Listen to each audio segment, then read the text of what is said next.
Jumpa kembali dengan saya, John Simon, dalam channel Hermeneutik sebagai seni memahami untuk hidup yang lebih baik. Dari tempat saya duduk menikmati udara terbuka, saya menyapa para sahabat dimanapun Anda berada.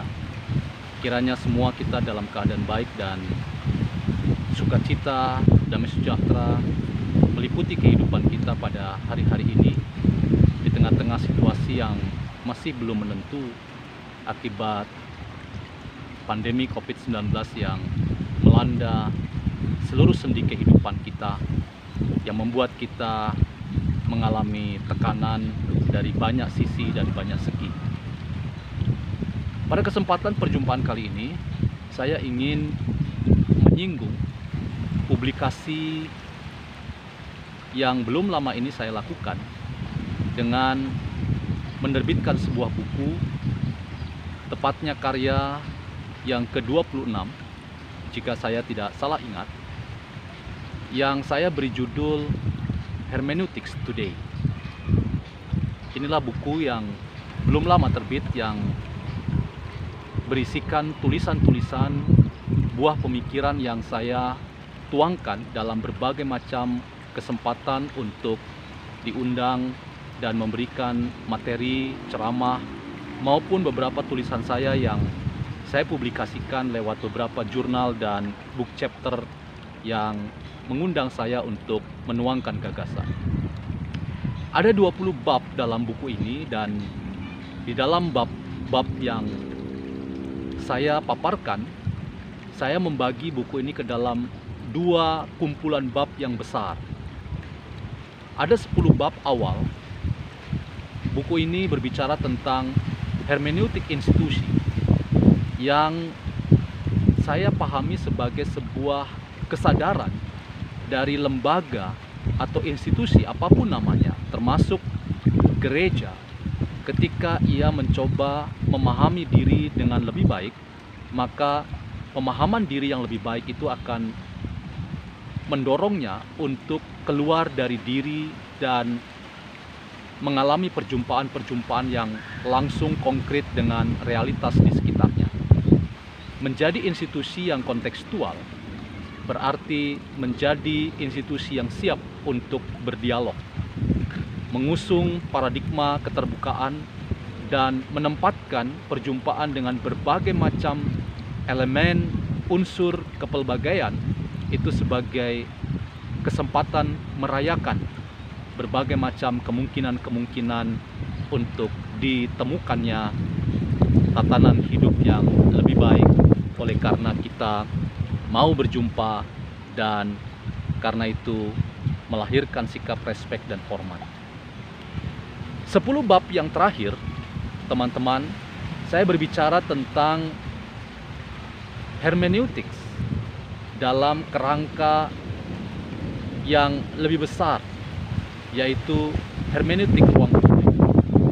Ketika kita berbicara tentang ruang publik, maka di dalamnya tidak ada satu entitas yang harusnya dominan, tetapi masing-masing entitas, masing-masing keberadaan sesungguhnya terjalin interdependensi atau keterhubungan antara satu dengan yang lain, saling membutuhkan, saling mengandaikan bahwa kita mendengar masukan dari berbagai macam sudut pandang yang berbeda dan terbangun pola diskursus deliberatif. Itu adalah sebuah kenyataan yang tak terbantahkan.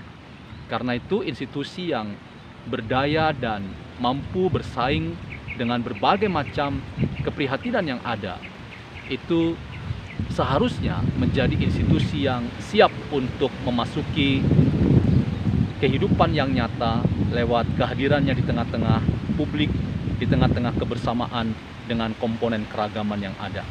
Justru dengan keterbukaan dan kerjasama, kemampuan untuk membangun dialog yang sehat, yang konstruktif, sebuah institusi akan menjadi institusi yang pada akhirnya berkiprah dalam konteks yang lebih besar dan keberadaannya menjadi dibutuhkan oleh banyak pihak.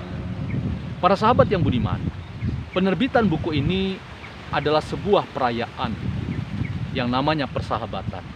Persahabatan dengan seorang sahabat yang sudah mendahului kita semua.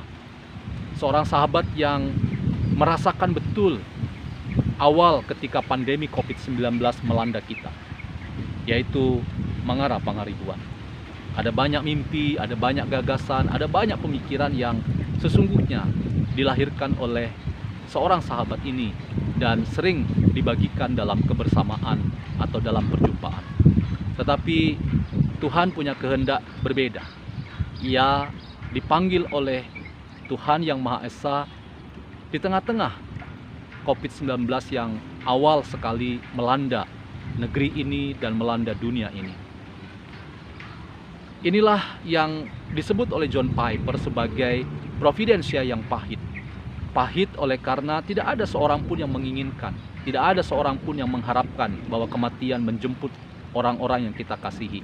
Tetapi di balik providensia yang pahit tetap ada pemeliharaan Allah, bahwa Allah tetap memimpin institusi ini, memimpin setiap orang yang berikhtiar yang baik, dan karena itu buku ini layak dipublikasikan dan dipersembahkan untuk persahabatan. Kendati pun tidak pernah berjumpa secara fisik, tetapi persahabatan itu tidak pernah mengenal pertemuan dan perjumpaan secara fisik. Dia melampaui itu semua oleh karena perjumpaan itu bersifat kosmis dan mempertemukan kita dalam bela rasa, semangat, dan nilai-nilai kebaikan yang ingin kita sebar dimanapun kita berada. Karena itu, teman-teman dan para sahabat, hermeneutics adalah sebuah tesis, sebuah iman, sebuah posisi iman, di mana kita berpihak pada nilai-nilai kebaikan, di mana kita berpihak pada nilai-nilai yang kita perjuangkan, yang di dalamnya damai sejahtera menjadi sesuatu yang tidak boleh kita lupakan, tidak boleh kita kekang, dan tidak boleh kita abaikan. Karena sejatinya hidup adalah menghadirkan keadilan. Hidup sejatinya adalah menghadirkan perdamaian.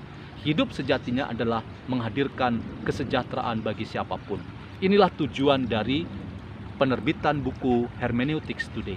Hermeneutics Today artinya hermeneutics di hari ini, yaitu sebuah institusi yang prihatin dengan kondisi hari ini yang payah dan membutuhkan kiprah kita bersama, sekaligus juga menantang kita semua memasuki ruang publik dalam dialog-dialog yang setara, yang kita mau belajar sama-sama untuk menghidupi tantangan-tantangan dan menemukan jalan keluar, oleh karena kita saling membutuhkan dan saling mengandaikan bahwa pertemuan itu berarti dan kehadiran orang lain sungguh penuh dengan warna untuk memberikan pengayaan bagi hidup bersama. Demikian catatan saya terkait dengan publikasi penerbitan buku Hermeneutics Today. Terima kasih kepada para sahabat, para muridku, para sahabat semuanya dimanapun Anda berada yang sudah memiliki buku ini dan mau berpartisipasi dalam meneruskan gagasan-gagasan berharga dari buku ini. Kiranya buku Hermeneutics Today ini memberikan manfaat bagi kelangsungan hidup kita bersama. Sampai bertemu kembali dalam channel ini, dan kunjungi terus, jangan lupa like, komen, dan subscribe.